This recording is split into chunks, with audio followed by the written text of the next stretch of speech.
ready to start. Sorry for the delay. Good evening and a warm welcome to yet another biography event.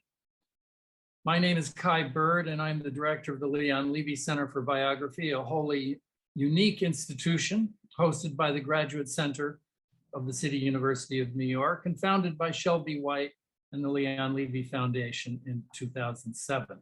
I want to thank Shelby for her steadfast support for the Biography Center. It is her vision that makes this program possible. Please note that our next event will be on Wednesday, May 4th at 6:30 p.m. when Pulitzer Prize winning biographer Annette Gordon-Reed will give the annual Leon Levy Lecture on Biography. Gordon-Reed is an acclaimed historian and the author of The Hemings of Monticello, among other books. She will be speaking before a live audience at the Century Association, but the event will be live streamed.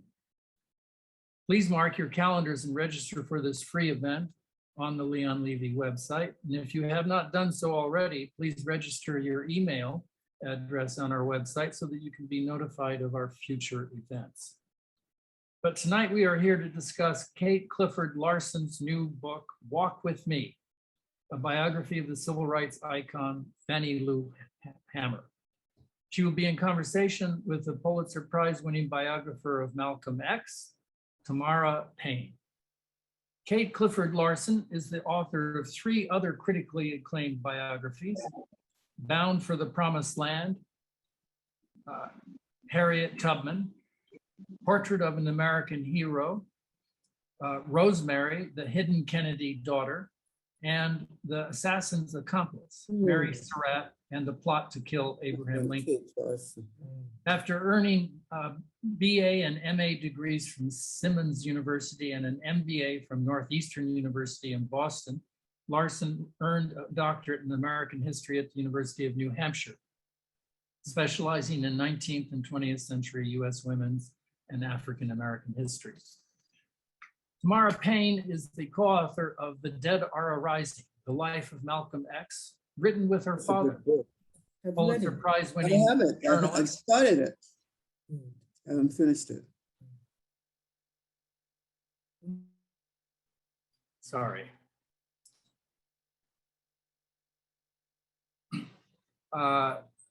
Written with her father, the Pulitzer Prize winning journalist Les Payne. Tamara graduated from William Smith College, and she later became her father's principal researcher. After Les Payne's sudden passing in 2018, she made it her purpose to finish his life's work. The biography won both the Pulitzer Prize and the National Book Award. Please look for all these books online at bookshops.org, a site that will lead you to your local independent bookstore. Tomorrow we'll steer the conversation for about 50 minutes, and then we'll take questions from our virtual audience. Please click on the chat box below to type in your questions, and tomorrow we'll be sure to get to as many as she can. We will try to end this program after about 1 hour. Again, thanks to the Leon Levy Foundation for funding this and all our other events. Tamara, I now turn the rest of this evening's events over to you. Thank you. Thank you, Kai, and welcome everybody to our conversation. I just want to give a kind of brief synopsis about Fannie Lou Hamer. And also to remind people that we will have time for questions after the conversation, and you can put your questions in the Q&A box by putting them in the you can send us your questions by putting them in the Q&A box at the bottom of your screen. I believe that's where it is. Fannie Lou Hamer is an extraordinary human rights activist whom we don't often hear about. She was born on October 6, 1917 in Montgomery County, Mississippi, to James Lee and Ella Townsend, who were both sharecroppers. She was the youngest of their 20 children. A couple of years after she was born, her family moved to Sunflower County in the heart of the Mississippi Delta, where their prospects in sharecropping improved, but they continued to face the daily humiliation and terrorism under the Jim Crow system. She started working part-time in the cotton fields at age 6, and by age 12, she would drop out of school to work with her family in the fields full-time. In 1944, at age 27, she married Perry Pap Hamer. They worked together as sharecroppers on the W.D. Marlowe plantation. They had planned to have children together and started building their family by adopting Dorothy Jean, a child of a single mother in the community who could not raise her. And they would later adopt another daughter, Virgie, who was a Townsend relative. Fannie Lou Hamer had experienced several miscarriages and never would bore children herself. In 1961, at age 43, she entered a hospital to have a tumor removed from her uterus. Dr. Charles Doro secretly performed a complete hysterectomy without her permission. This form of forced sterilization was also known as the Mississippi appendectomy, where Black women and girls entered the hospital for abdominal issues and were given a hysterectomy without their knowledge or.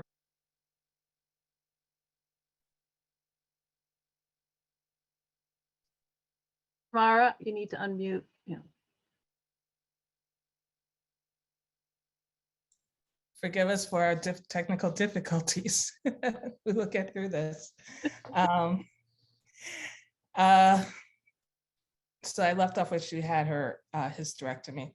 Hamer did not learn of this from the doctor who did this to her, but from a cook who worked on the plantation. She overheard the wife of the plantation owner discussing it. The doctor never provided Hamer with an explanation when she questioned him about the surgery. In 1962, Fannie Lou Hamer and her husband, Pap, attended a meeting organized by members of the Student Nonviolent Coordinating Committee, SNCC, and the Southern Christian Leadership Conference, SCLC, at the William Chapel Missionary Baptist Church in Ruleville, Mississippi. At this meeting, Mrs. Fannie Lou Hamer and many others in the audience learned for the first time that Black people could vote. With newfound inspiration and hope, Mrs. Hamer at age 44 decided to register to vote. Her first attempt was unsuccessful because she failed the literacy test. When she returned home, her boss, W.D. Marlowe, would fire her and kick her off his plantation. She remained determined, however, because she saw that the ballot as a potential solution to the injustices she and her family and fellow poor Black community members confronted every day. This set Fannie Lou Hamer on the road to becoming a powerful voice of the South. She would go on to join forces with the members of the SNCC and SCLC in their efforts to register voters in Mississippi. With her passion through training workshops, she would become a very valuable organizer. She loved Mississippi and had no intention of leaving. She wanted the rights of first-class citizenship for herself and her community. She would go on to co-found the Mississippi Freedom Democratic Party, which would challenge the seating of the Democratic Mississippi delegation at the Democratic National Convention in 1964. This would challenge the way the Democratic Party would seat state delegations at future national conventions. She would also use her platform to fight for issues that could end rural poverty, like extended daycare, free and low-cost medical clinics, food subsidy programs. And as Kate writes in her introduction, Fannie Lou Hamer and the young civil rights activists formed a bond. They would become the catalyst she needed to rise and demand equal opportunity for herself and her neighbors. And they needed Fannie Lou Hamer to remind them of their mission. So, welcome. Hello, Kate. How are you? I'm good. Thank you for that great introduction and synopsis of Fannie Lou Hamer's life. Yes, she is so important. And, I came across her probably in the early 90s through the Eyes on the Prize documentary. And also being because I was also working on the book with my father, started asking people around me, like I was in touch with Yuri Kuchiyama, my father, and others who knew of who she was, of course. And Yuri Kuchiyama, I remember just talking about how, and Yuri Kuchiyama, by the way, is a Japanese American activist who also was in the room when Malcolm was assassinated and was cradling his head when he was killed and shot. But she loved Fannie Lou Hamer. She talked about her voice, her passion, and just how she would love to listening to her talk about, the fight, particularly for getting the right to vote, instilled and certainly expressed in Mississippi. So it was a great opportunity to learn more about her on that. But I want to start by asking you, where did you first learn about Fannie Lou Hamer? Well, I learned about her like you did in the 1990s when I started graduate school at Simmons in Boston. And, I just, there was something about her, more so than a lot of the other activists that I learned about. And they were all incredible and amazing. But there was something about Fannie Lou Hamer that really stuck with me. And, and she just sort of stayed in the back of my mind all these years while I was working on the Tubman biography and the other books and teaching. And then in like 2015, 2016, I was ready to start another biography, and she really came right to the front of my mind. And I decided I needed to look into her life more and see if I could add to what had already been written about her, because there were a couple of biographies out there. And I decided that I needed to do it. I just had a perspective that I felt would work in telling a new story about Fannie Lou Hamer and looking at her with fresh eyes. In looking at it with fresh eyes, I know this is going to have to take you through research, which is our process. Don't we love research? We can't, it's every day, right? You never stop. But, in doing your research, where did you start doing your research? Because I think there was a lot that was kind of publicized, maybe not, well, yeah, in 2015, 16, there's a lot out there about her. Right. Where did you start? So I started with the biographies and other works that had been done on her, since the day she had died. And then I felt I had a foundation to begin to look at her life more deeply in the way that I look at a person's life. And I knew that I could research things that hadn't been tapped into before by virtue of they weren't available before, or they just were, like FBI files that were opened and things like that. So I knew that I could find new resources in addition to the same resources that other people used, but I saw something different in some of those documents and those records. So once I had done the secondary sources and some of the primary sources, then I went deep into those primary sources. All those civil rights organizations, individuals who deposited their own personal papers in different archives and libraries around the country, and just investigating the context of her life too, which is really important. As a biographer, we just don't research and write about the individual. They are born in a place of a time, and they have a family and a community, and there's a physical and human landscape around them that we need to investigate, because people don't just become who they are. They're not destined to be that person when they're born. And so I set on that path to figure out, how did she become Fannie Lou Hamer, the woman that we know today as that ferocious civil rights activist who would not give up. So, and that took several years of deep research. Yeah, that's really interesting. And when you're talking about doing primary sources, were you also able to interview people who knew her and were members of her family and friends even? Right. So I interviewed friends, and there aren't too many family members still alive that knew her well. Her daughter, Jackie, is still alive. And then I interviewed other activists that worked with Hamer who are still alive, and acquaintances.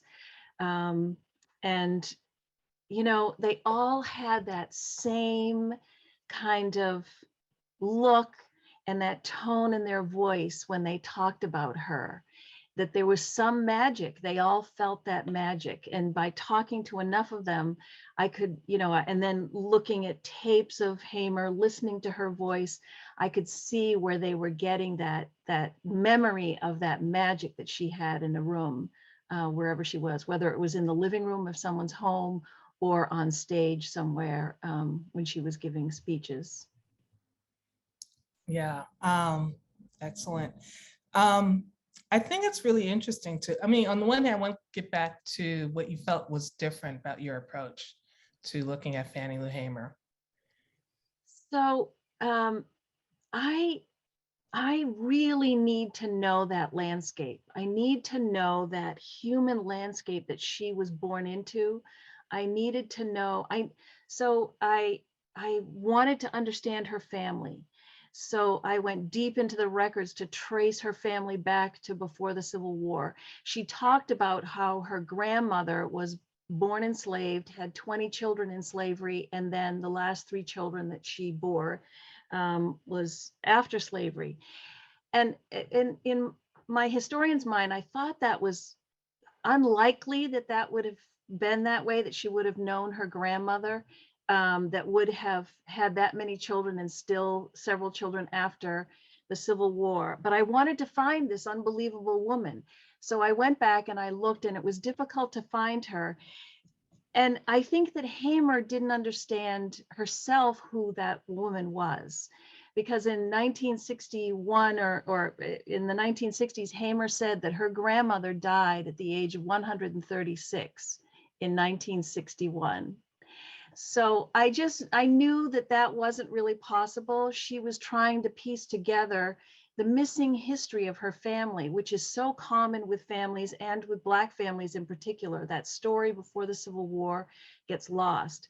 So, but I wanted to trace her family back and how they had survived, and after the Civil War, planted themselves in that Mississippi soil. They didn't leave, they stayed there, and they made lives there.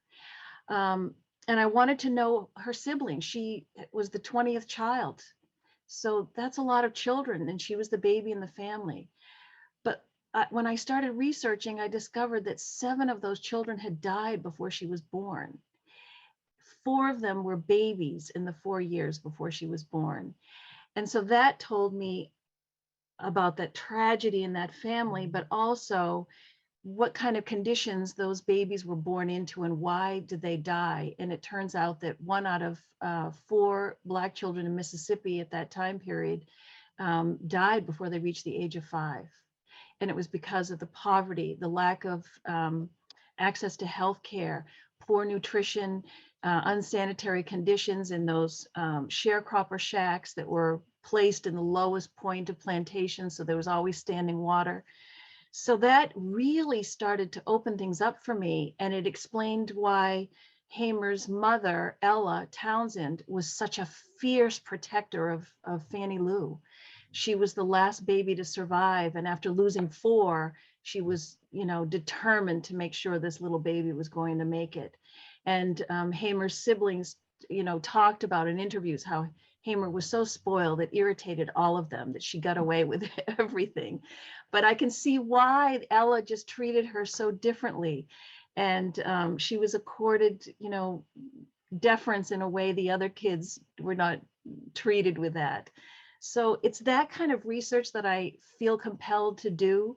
And then looking at that landscape that she was born into, and the community there, you're not only raised by your family, but you're raised by your community too. And for Hamer, that meant the plantation community, the other sharecropper families, her church community, the people in the church, and the broader community. What were they doing in their downtime, which there wasn't much downtime? What went on in church? And so I know that she loved going to church, and in the church hall after services on Sunday, she would sing even as a little girl. And it was such an important part of her life. And I started thinking about, the church women and how they'd have their meetings, and they would vote on committees, and they would vote on officers in those. So she grew up in that environment. She understood those kinds of organizational structures. So, and I also looked at her singing. I mean, I encourage everybody to go on YouTube and listen to Fannie Lou Hamer singing. And she has such a powerful, powerful voice. Where did that come from? So, of course, the church. And then I learned that the Delta Blues, the birth site of the Delta Blues, was 6 miles from where she was sharecropping in Ruleville, Mississippi. So the streets in Ruleville, the fields, blues was everywhere. As a matter of fact, I interviewed some blues historians, and one of them said to me that Fannie Lou Hamer lived a blues riddled life. So it comes out in her voice. So when you hear her singing, you hear the elements of those the gospel songs, spirituals, and the blues. You can't escape that mixture of tones and passion when you hear her singing.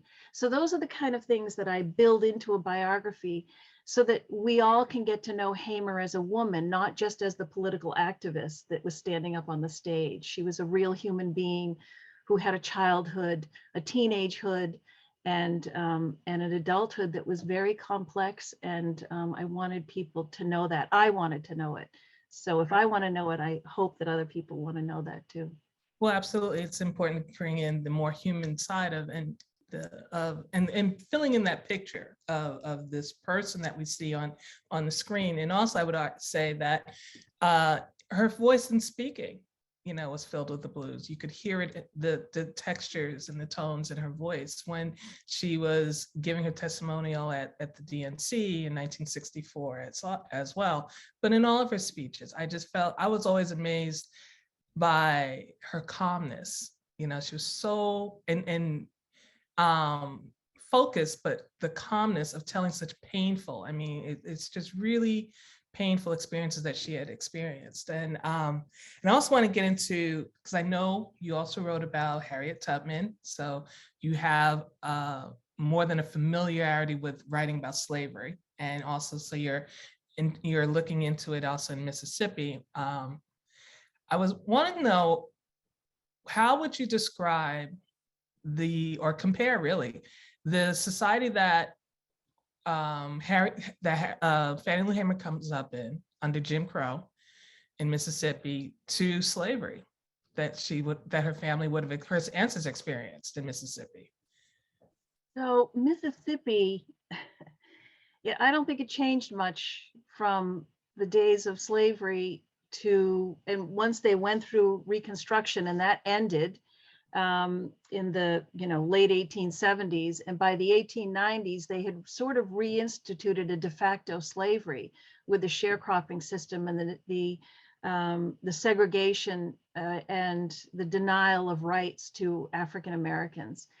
And Mississippi, as I learned in my research, really was one of the most violent states in the nation.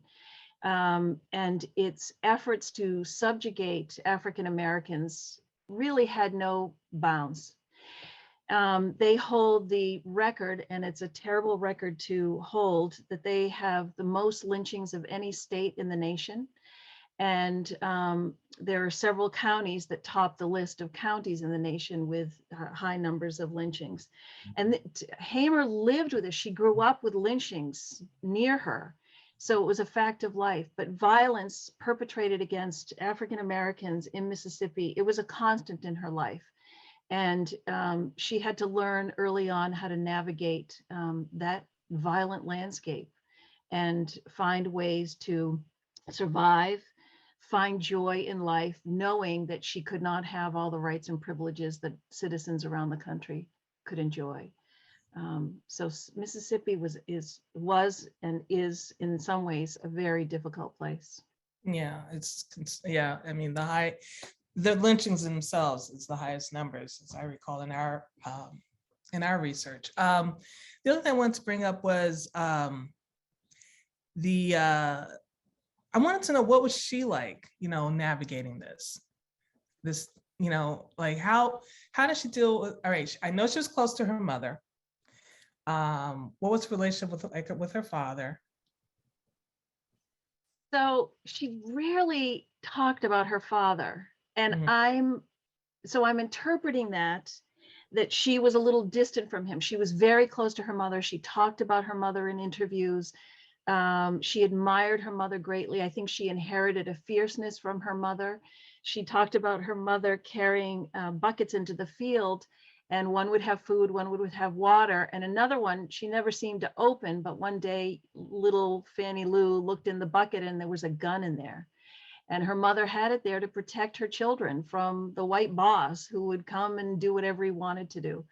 So she had that fierceness, and she knew her mother was willing to do anything to protect her. And her father was a part-time Baptist minister. I think he ruled that house with a heavy hand, both spiritually and physically.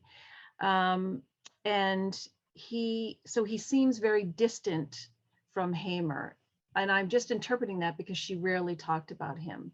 He died in 1939 when she was 22 years old. And she took care of her mother until her mother died in 1961. She had gone blind by the time her father had died in 1939. So it's hard to say, although, you know, he's a complex character. Here's this Baptist minister who was very rigid. And yet during the Great Depression, he made bootleg liquor to help support his family. Of course, that was the devil's water. He wouldn't drink it and didn't want any of his congregation to drink it, but he made it to sell so that he could earn money. And Hamer learned how to make it from him, and she continued to make it. And when she married Pap Hamer, he was making bootleg liquor too. He ran a little juke house. So this was the environment that, you know, she was comfortable in. So she learned how to navigate that rigid world of the Baptist minister father, but also the life of everyday living and trying to support yourself and finding a little joy in it as well. And developing her faith to carry her through every day, right? Right. And that faith was so powerful. It did help her survive her darkest days. Absolutely. I'm curious, how did she deal with authority? Well, that's another interesting thing, because she deferred to Pap, or she said she did, that she deferred to him as the man of the house all the time. And yet when I researched her and the way she stood up to other men, there was kind of it was different. Pap was her husband, and she believed that he was the man of the house and he would make decisions, although I think she'd made a lot of decisions for them. But in the SNCC records or SCLC records and other NAACP records, boy, does she have no patience with people that she disagrees with. And it doesn't matter if they're a 22-year-old young man or a 60-year-old man, she was going to tell them what she thought, and she was going to do what she wanted to do. So with white authority, that was a little different. She had to be deferential, at least in public. In private, she would find ways to undermine their authority. Mm-hmm. Yeah. Wow. Give us some examples, some juicy examples. So in the fields, because she was literate, and on the Marlowe plantation, she had the job of sometimes keeping records of the weights of the cotton. So they pick the cotton in the fields, bag it, and then they'd bring it to be weighed. And there are these large scales they would hang the bags of cotton on, and they are counterbalanced by what they call a P weight. And Hamer noticed that the white boss would use an altered P, so it would weigh the cotton less than it actually was. And when they weren't looking, she would substitute for her unaltered P so that the weight would be true and honest. So she risked herself, her safety, her job, her life, by doing that behind their backs. But she did it because she knew what was right. And then she talks about, she cleaned the Marlowe's house. And when they weren't there, she talked about taking baths in their bathtub with their bubble bath and wearing Mrs. Marlowe's clothes and things like that when they weren't home. It was just something to take for herself that she wasn't given. She didn't have a bathtub in her sharecropper shack. And so she just took whatever she could at whatever moments when they weren't looking, and it gave her great satisfaction. Did she ever talk about how she was referred to? So one thing I noticed when she would speak publicly, she would always refer to herself as, "I am Mrs. Fannie Lou Hamer," which I always appreciated, by the way. Right. I kind of understand, and I know I've talked about this in my own experience, where my father would talk a lot about his grandmother being referred to as by Annie, but out of her name, girl, and not in a respectful way, obviously. And so I was just curious, how if she ever talked about that. So I don't recall her really talking about it, except that you noticed, like I noticed, that she always said that she was Mrs. Fannie Lou Hamer. She, and I think of Mr. Marlowe, when she quoted Mr. Marlowe, he would say Fannie Lou, and other people would say Fannie Lou to her. So she wanted to be known as, like, according the respect that she deserved as a woman, a married woman, Mrs. Fannie Lou Hamer. And certainly she lived in that world where grown men were called boy by, any white person, and girl for African-American women. So there's that resistance. And, she, as I said, she took it whenever she could take some measure of authority away from the white supremacists that surrounded her in her world. Okay. I'm gonna kind of fast forward a little bit to her forced sterilization, the hysterectomy. It was tragic reading about that in your book. Did she always experience abdominal issues around, that period, around the period? And so I don't know about early on, but starting in the 1950s, she started to experience discomfort, and clearly it was because of fibroid tumors that Dr. Doro should have taken care of, but he sterilized her. And in my research, I discovered, so no one else had identified who this doctor was before, but in the SNCC records, they identified him, and they tried to get other women to file complaints against him because he was doing this a lot in Ruleville in Sunflower County. And SNCC workers tried so hard, but the women were afraid. So they couldn't file charges against him because no one would testify against him because they were afraid of losing their jobs or homes or have violence perpetrated against them again after they'd already been sterilized without their permission.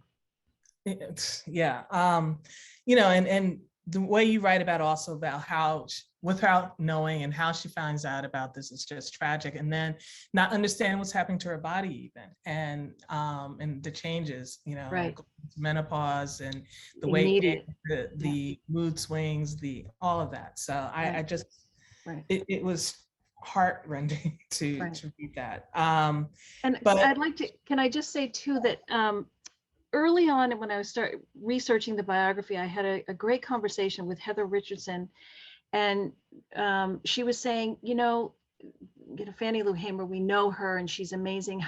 Look for those moments in her life that transformed her to become that Fannie Lou Hamer that we all remember in Atlantic City and on those platforms across the country during the civil rights movement. She said, look for those moments where she may have had a rebirth, because oftentimes people who become great leaders have these moments where their lives are transformed by something. It could be something good or something bad. And so I had my eye out for, what were those transformative moments? I mean, Hamer had a lot of transformative moments in her life, but that sterilization really sent her into a deep, deep depression. And she questioned her faith. She questioned everything. And when she came out of it, she was a different person. Definitely, it was a rebirth, a new Fannie Lou Hamer who came out of that surgery. Yeah. Mm-hmm. And then we find her going into a meeting with PAP, with the SNCC workers, and she learns about her right to vote. And then this embarks her really on this, she registers to vote. She fails the literacy test. And this embarks on this whole new career, right? And re-energizes, as you write about, how she was re-energized to face the day now and facing the problems, because now she sees a way to move forward. How can you talk about that when her working with this energy and working with the younger people, and what she's learning about herself from that? So to put it in the context, she comes out of that surgery, depression, she pulls herself out of the depression, through her faith, her family, and she decides to go to that meeting where the SNCC workers say, we're going to support you if you want to try to register to vote. And as you said, she did, but she failed the test. She was evicted from the Marlowe plantation for even trying to register to vote. And SNCC recognized she was a leader in the community. Immediately, they could sense that she was a leader. And that was their job, to go into a community and find out who the leaders were already there. And when they asked Hamer to join them and work with them, she became so enamored with those young SNCC workers. She felt that they were the new kingdom on earth, that they were the change that she was looking for. They were the change she wanted to be, and they were providing her the support and the path to doing that. So she said that those SNCC young people had more Christianity than any church that she'd ever been into. Wow, that's great. Yeah. Yeah. And then kind of fasting forward even more, we're getting to where this thing with Winona, she's going to workshops, she's working with SNCC workers, she's registering voters, and she's training people on how to vote, and they're preparing for these literacy tests and going on voting, but they also are but they go to Winona. And this is coming back from one of these workshops that they were in, and they stop, the bus that they're on stops at this bus terminal, and some of the civil rights workers who are Black get off and they go into the restaurant, and they're mistreated basically and told that they're not supposed to be in there, or they're supposed to eat a certain section, and they challenge them and they're arrested. Now, Fannie Lou Hamer wasn't a part of that action, but she was on the bus. But when she comes off the bus, the police see her and they say, you have to get that one too. And then just fast forwarding, they arrest her and then she's beaten. And then this beating is horrendous. And she has kidney problems as well as a blood clot behind her left eye, which stays with her for the rest of her life. And this beating, it's becomes part of now her testimonial, because now what they're doing is they're gathering their work and registering voters. They see that they're being challenged by the local authorities through terrorism, mind you, and I can't get that scene out of my mind where some of the people go into the Black community and they shoot up in houses, Black people's homes. So they could develop a strategy in which what they're getting is these records of everybody who's able to vote, but aren't allowed to vote because the county registers is turning them away. And they are developing the records so that to say that Black people are being right to vote, they're being suppressed in their votes, and they have these records, and they take all of this, and I'm just fast forwarding all this to the National Democratic Convention in 1964, where they're going to challenge the seating of the Mississippi delegation of the Democratic Convention, which is all white and not representing any Black voters who are available, who were able to vote, who should have been able to vote, but were denied that right. And I want you to talk about that too. Now, here we are at the Democratic Convention. She's testifying. She outshines other civil rights leaders who are there to speak. She does. So she and her colleagues and the SNCC workers had founded the Mississippi Freedom Democratic Party to contest the right of the all-white Mississippi Democratic Party to represent the state in Atlantic City at the National Convention. And half the population of Mississippi was Black, but about 5% could vote. And even that 5% that had been registered to vote, they couldn't all vote because the violence at the polls, they were turned away, they were shot at, they were chased away. So Hamer needed to tell the world, because white Mississippians are saying, Black people don't want to vote, they don't care, we take good care of them. And Hamer was like, we're going to prove to you. So they had all these records that 80, 90,000 people had shown up to try to register to vote. So they go there and they file their complaint in front of the Democratic Credentials Committee. And Martin Luther King spoke. He had a lovely speech that he read, and other civil rights activists from Mississippi, some of the NAACP people, upper middle class activists spoke. And then Hamer got up to speak. And I say, like in the book, especially in the introduction, that she was wearing a borrowed dress. She didn't even have enough money to buy a nice dress to go to this important convention. She goes and she sits down at the table. She has no notes. And she tells the audience what happened, what goes on in Mississippi and what happened to her in Winona. And people in the audience cried. They were so shaken by what she was telling them. She elicited so much sympathy. And who was watching but President Johnson at the White House, because NBC News was filming it live and broadcasting it live. And he was like, uh-oh, because he was worried that he would lose the votes of all the Southern white delegations because he needed to become president. That's what he wanted. So he called a press conference right in the middle of her speech. NBC News cuts away, goes to the White House. He stands at the podium and says, I just want to remind everybody that 9 months ago and 6 days, President John F. Kennedy was shot. He says, like, a few more words and then ends it, and he leaves the podium. NBC News goes back to Atlantic City, and Hamer has just finished her speech and she's getting up from the table. President Johnson thinks he's dodged a bullet, that, they didn't hear what she had to say, and he's going to keep the white delegates in line and they'll vote for him. NBC News broadcast her speech that night on the news, and it shook the nation. She really changed the world. Thousands of telegrams flooded the White House and Congress and Atlantic City demanding that something be done. In the end, she was the shining star of that convention, but she didn't get what she wanted. She was not seated as a delegate from Mississippi. The all-white delegation was allowed to be seated. They refused because they were so angry, and they left. Johnson survived, losing some of those southern states.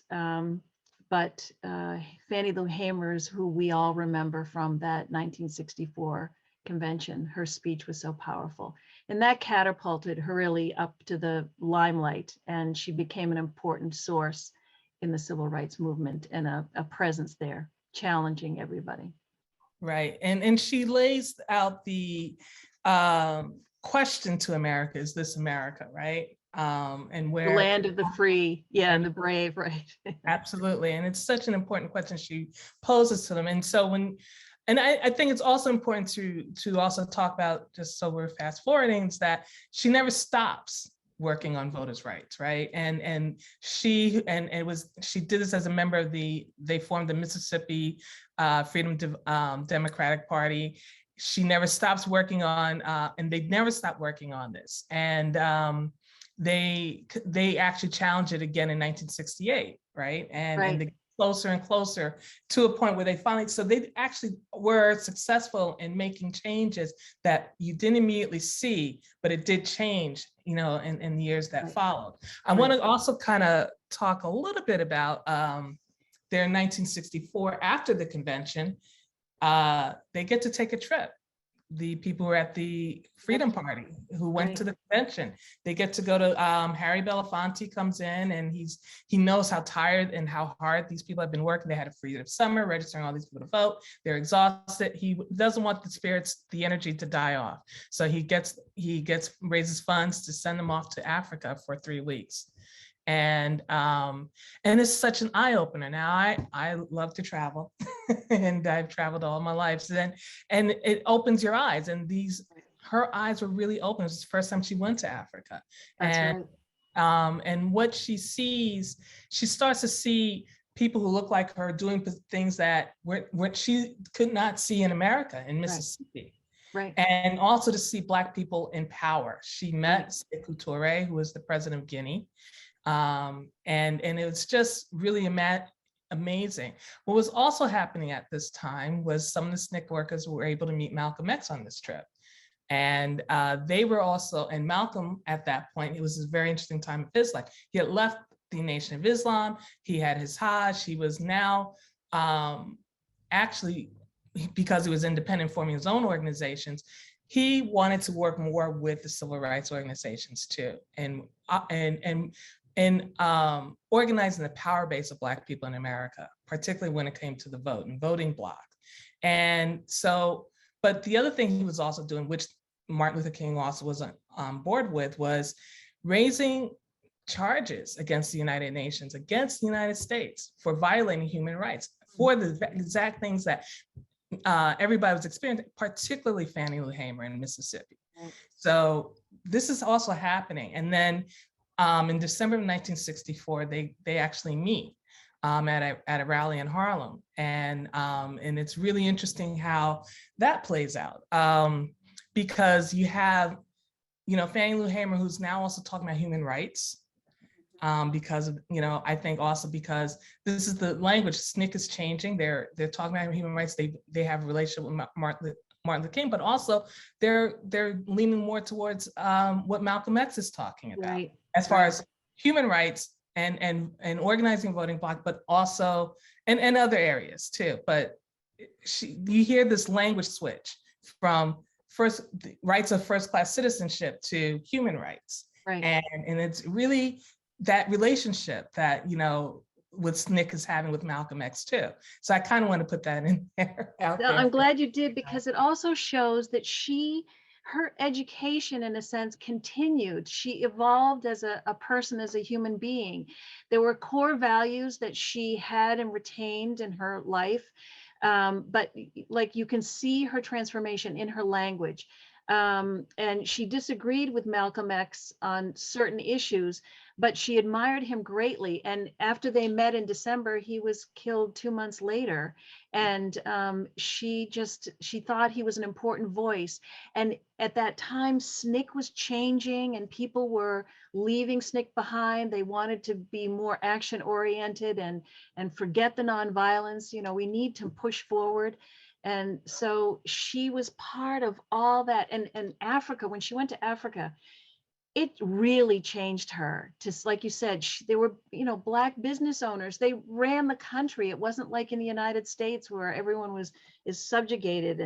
And so then she goes back to Mississippi, to her tiny little house on the edge of a cornfield, a cotton field in Ruleville. And she had just gone to Africa and seen this beautiful, beautiful country where everyone is respected in her eyes. And she couldn't shake that. She could not shake that. It's almost like I could write the book and title it The Education of Fannie Lou Hamer as well, because she evolved over that time to see the world in ways that most people never got to see it. And it was her job to stand up on the stage and advocate for change, because she had seen it elsewhere and she knew it was possible. Right. I want to get to some questions. I know we started late, and I'm going to read through some of these that came through. Here's a question about, where did Mrs. Hamer find the strength and courage to continue her work for the civil rights, especially in light of the horrible treatment she received from the white authorities? It was her faith that gave her the foundational strength, and her determination that she wanted a better life for herself and her children and grandchildren. She said this all the time, and it's almost a trope, but it's the truth. She was sick and tired of being sick and tired, working hard every day for very little money, having no access to health care, the food insecurity that she lived with as a child and she saw in her community as an adult. These were things that drove her. She wanted every child to have a great education, have opportunities, everybody to have a good paying job and to be healthy and happy. And they couldn't be that way in Mississippi and other places around the country. So that's what drove her. But she was fortified by her faith. She turned to her faith constantly to make her feel stronger, and that she could endure all that violence and all the threats and the discrimination she faced. Okay. Here's another question. What do speakers imagine Hamer's response to the current crisis of democracy in the United States? What do we imagine her response would be to the current crisis of democracy in the United States? I'll just quickly say she'd be very upset. And the anger that she showed towards Hubert Humphrey at the Democratic Convention would be all over the place right now. Right. I go back and forth on this. Would she be surprised? Sometimes I say no. Other times I think she'd be like, what the heck? We've been here, we did this, it should be over, and it's not. But that fury of hers would be raging right now. She'd be, she'd be on TV all the time, and she would be everywhere Well, one yelling. thing I want to add on that note about, this, what we have already gone through this, is that Fannie Lou Hamer, she was smart. Okay, she was so smart. And one thing that she did not, want was a compromise.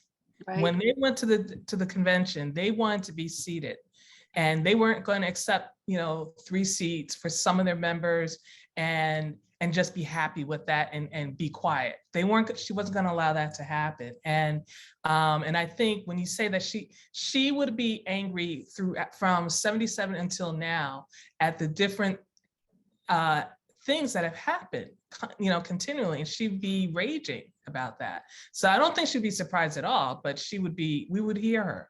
We would definitely hear her. Yeah. Here's a question from Kai Bird. As a biographer, I know that sometimes multiple biographies come out about the same person. This has happened to me with Oppenheimer and Jimmy Carter. And of course, every biographer emphasizes different parts of the narrative. So I noticed there's another biography of Hamer that came out last year as well.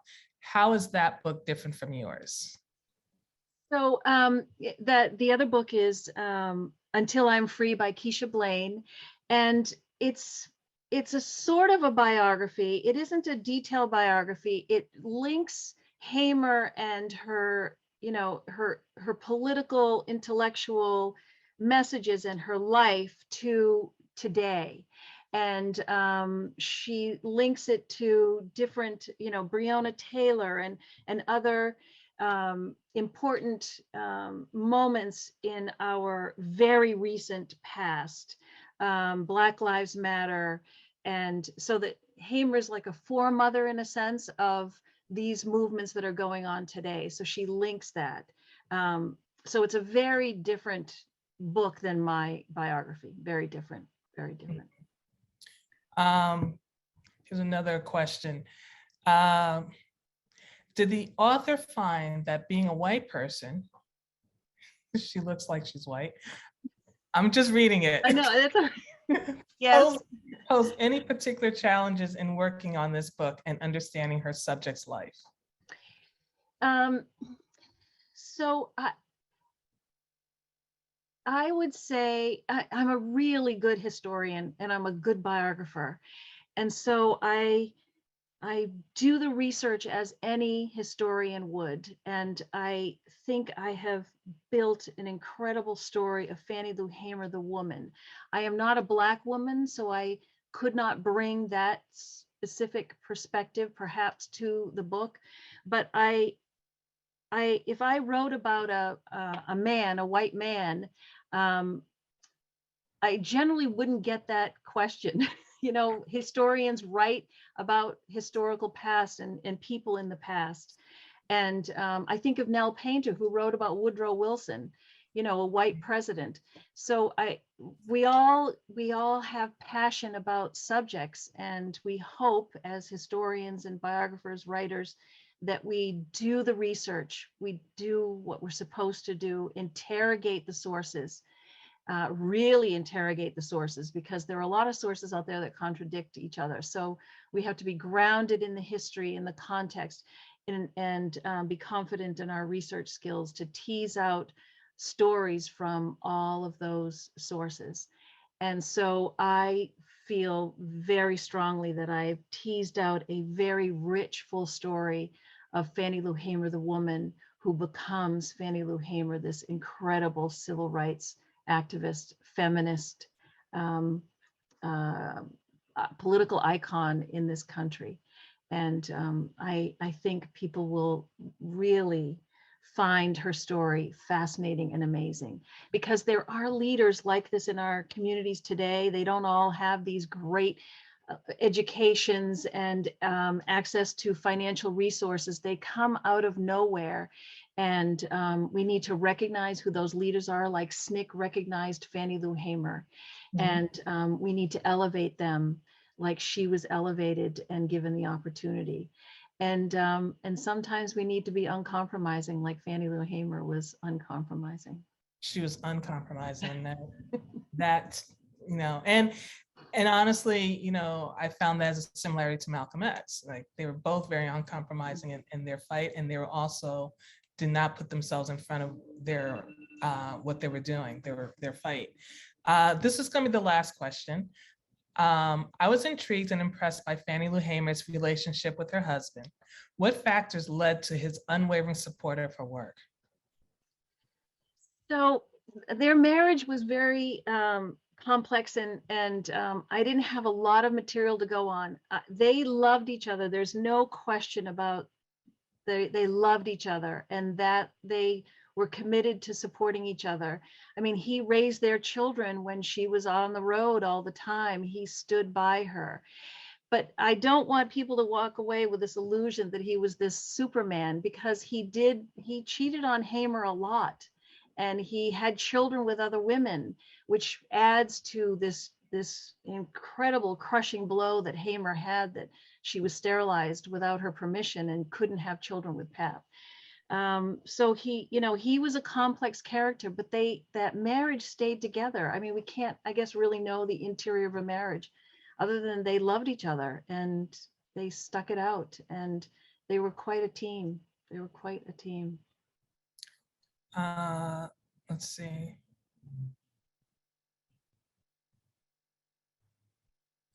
Okay, just that was the last question, but just want to go back to that question about we were asking about your race, and it wasn't about you to defend yourself, but really to ask what challenges you may have faced. And yeah, I'm not sure how to answer that. I guess when I research and I write, I'm doing that as a historian, and I guess I didn't look at myself as a white woman doing this. However, the stuff that white people do, white supremacists do, it's just it cannot be unspeakable. We have to tell the truth and tell those stories, what white supremacists have done in the past and do today. As a woman, there were some challenges in the biography, writing about her assault, for instance, in the Winona jail. She was sexually assaulted, and I had to write that out. I needed to tell her story. She didn't tell that to the public. I learned this from interviews with people that knew her, that she told them that she had been sexually assaulted in the jail. And given the Me Too movement, and while I was working on this biography, I decided I had to give voice to that. 10 years ago, I'm not sure I would have written that in that chapter, but I had to spell out the details. So that was hard as a woman to write that chapter. I worked on it for a very long time with writing groups and just digging deep to get through it. And I hope that I honored Hamer by telling her truth. that was a very painful chapter, actually, and to read it even, particularly that experience in the jail. So, Kate Larson, thank you. Thank you. That was our last question. And my thanks to Kai Bird and Leon Levy Center, and to Shelby White for her generous support. Thank you, everybody, and good night. Thank you, everybody.